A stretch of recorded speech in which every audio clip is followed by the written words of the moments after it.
I work at a large corporation, and every year it seems like the Pride celebrations get bigger, and the employees are kind of asked to participate in different things, or they're handing out stickers to support Pride Month, and I just never know what to say.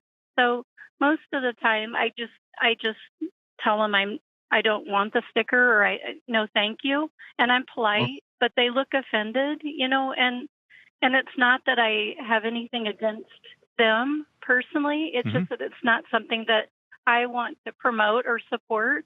I don't know if that's horrible.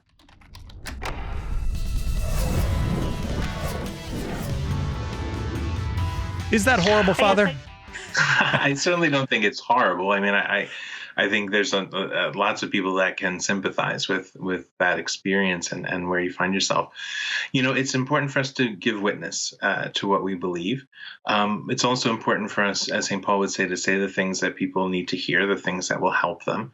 And sometimes that means choosing the moment where we enter into that conversation. So in the elevator, for example, it's probably not, you're not going to have the chance to speak clearly about what the church teaches and about what you believe.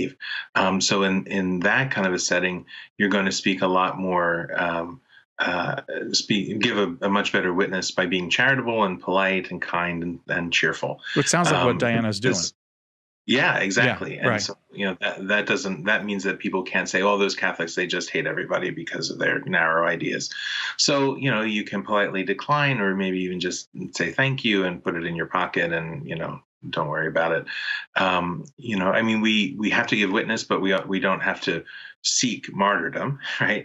And there will come a time when someone may put you on the spot and say, are you going to help with this or not? And you'll have to say, no, I'd rather not be involved with that. Well, why not? Well, because this is what I believe, not just for me, but for human beings, that this is, how we're made and what we're supposed to do. And I think that what you're asking me to do would push a contrary agenda and be a counter witness to what I believe is important.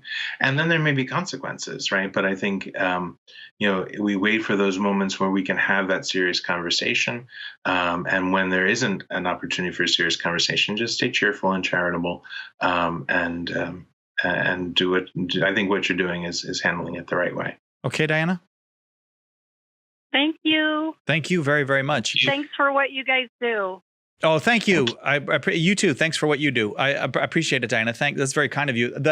It does strike me. Diana's question actually focuses something that bothers me about this, that it's hard for me to articulate sometimes, and maybe you can just relieve me of whatever, if I have this all wrong. But it feels like sometimes in the name of tolerance and love, what's actually being done is exerting social pressure, that it's not.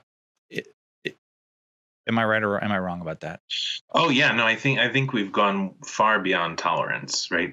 Tolerance would mean, I'm going to respectfully let you know that I disagree with you, but still treat you with respect, compassion, sensitivity, still treat you like a human being, still be polite. If all people really wanted were tolerance, then we could agree to disagree.